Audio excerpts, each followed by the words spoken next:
και τον ύστερον ελεή και τον πρώτον θεραπεύει. Κακίνο δίδωση και τούτο χαρίζεται. Πού σου θάνατε το κέντρο, πού σου άδει τον οίκος, Ανέστη Χριστός, και εσύ καταβέβλησε. Γι' αυτό και διαβάσαμε και τις πράξεις των Αποστόλων, αν προσέξετε χθες στην Αγρυπνία, πριν από την ακολουθία της Αναστάσεως, διότι ακριβώς οι πράξεις των Αποστόλων είναι τα γενόμενα, τα γεγονότα μετά την Ανάσταση. Γι' αυτό διαβάζουμε τις πράξεις των Αποστόλων. Και η συνέχεια των πράξεων των Αποστόλων ποια είναι? Τα κοινόβια μοναστήρια. Γι' αυτό και τα μοναστήρια δεν είναι όπως μερικοί νομίζουν τσιφλίκια των μοναχών. Όχι. Τα κοινόβια μοναστήρια είναι κτήμα των μελών της Εκκλησίας. Και οι μοναχοί που είναι στα μοναστήρια δεν είναι ιδιοκτήτες των μονών όπως μερικοί νομίζουν. Αλλά οι μοναχοί που είναι στα μοναστήρια είναι οι άμυστοι φύλακες εφόρου ζωής και μεταθυσιαστικής διαθέσεως κρατούν και υπηρετούν τα μοναστήρια, υπηρετούν τον λαό του Θεού. Παρόλο που ο μοναχός, βλέπετε, φεύγει από τον κόσμο, δεν υπάρχει απόσταση των μοναχών από τους ανθρώπους. Ο μοναχός φεύγει από τον κόσμο απορρίπτοντας ούτε τους δικούς του, ούτε τους γονείς του, ούτε τους συγγενείς του, ούτε τους φίλους του. Απορρίπτει το κοσμικό φρόνημα και εξέρχεται εκ της γης του και εκ της συγγενείας του. Και άρα λοιπόν τους ανθρώπους τους αγαπάει, γι' αυτό και οι άνθρωποι, βλέπετε, έρχονται στα μοναστήρια. Υπάρχει αυτή η άμεση κοινωνία με τους μοναχούς. Και μου έλεγε κάποιος, το οποίο το βιώνω κι εγώ, ήρθα εδώ και νόμιζα ότι σας γνωρίζω πριν από πολλά χρόνια. Και τώρα ήρθε, η πρώτη φορά. Γιατί ακριβώς επειδή υπάρχει η διάθεση της αγάπης, αμέσως γίνεται η κοινωνία των ψυχών. Επιτυχάνεται κατά έναν σωστόν τρόπο η διαπροσωπική Χριστό κοινωνία. Γιατί? Διότι δεν υπάρχει ιδιοτέλεια, δεν υπάρχει το συμφέρον. Ο μοναχός δεν έχει συμφέρον ποτέ. Ο μοναχός συνεχώς αρέσκεται να θυσιάζεται για τον αδελφό του. Διότι διαβάζουμε στο γεροντικό, ανέπαυσες τον αδελφό σου, ανέπαυσες τον Θεό σου. Γι' αυτό και ο μοναχός θέλει συνεχώς να κενώνεται, να καινούται, να πάσχει την Χριστό κένωση, που είναι ακριβώς η θυσία για τον αδελφόν. Όπως λέει ο Ευαγγελιστής Ιωάννης, τας ψυχάς ημών υπέρ των αδελφών ημών τιθένε.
Ο βασικός λόγος, ας πούμε, που μαζεύονται 100 μοναχοί όπως είναι εκεί στο μοναστήρι, είναι και να μπορέσουν να μάθουν ο ένας να σέβεται τον άλλον και να αποδέχεται τον άλλον. Για φανταστείτε, είναι από τη Γαλλία, είναι από τη Βραζιλία, είναι από τόσα μέρη του κόσμου, με διαφορετικές συνήθειες σε όλα τα επίπεδα, από το φαγητό μέχρι και την ψυχοσύνθεση. Κι όμως βλέπει κανείς μια αρμονία, μια γλυκύτητα, μια αγάπη, μια θυσιαστική διάθεση. Αυτή η θυσιαστική διάθεση του ενός προς τον άλλο, γιατί υπάρχει. Εμείς βέβαια την ερμηνεία τη δίνουμε ότι εφόσον εμείς καταβάλουμε ό,τι μπορούμε, μετά έρχεται ο Θεός και δίνει την υπερφυσική χάρη Του. Γι' αυτό και το Άγιον Όρος λέγεται Άγιο.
Είμεθα κατ' εικόνα και ομοίωση του.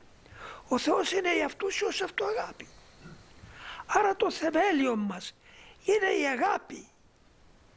Όχι ως αρετή, όχι ως δογματική και ηθική παραγγελία.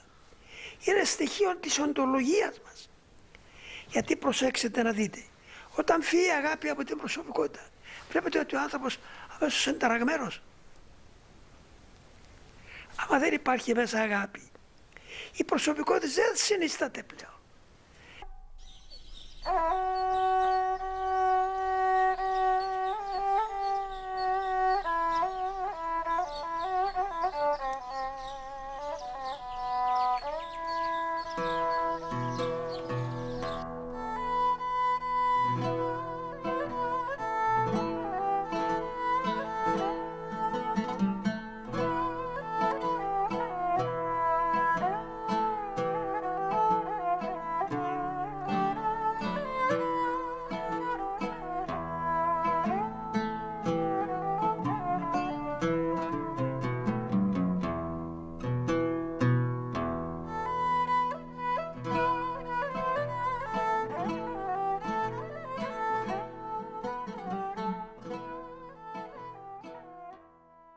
Οι μοναχοί αγαπούν τη διακονία και παρόλο που οι περισσότεροι μοναχοί το ότι σπουδάζουν και το ότι έρχονται από τα πανεπιστήμια δεν έχουν συνηθίσει στις πρακτικές διακονίες, αλλά φαίνεται από τον πόθο που έχουν να τηρήσουν την εντολή της υπακοής.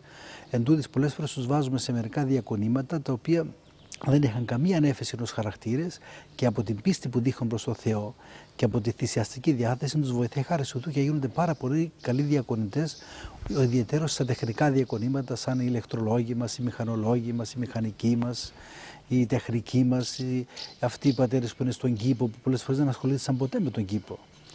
Και στην ιατρική, που πολλές φορές δεν έχουν ασχοληθεί με την ιατρική και τους επιδίδονται και γίνονται οδοντίατροι, γίνονται, ασχολούνται με την θεραπεία των σωμάτων εδώ των μοναχών και ακόμα και των λαϊκών οι οποίοι δουλεύουν, οι οποίοι φιλοξενούνται εδώ στο μοναστήρι.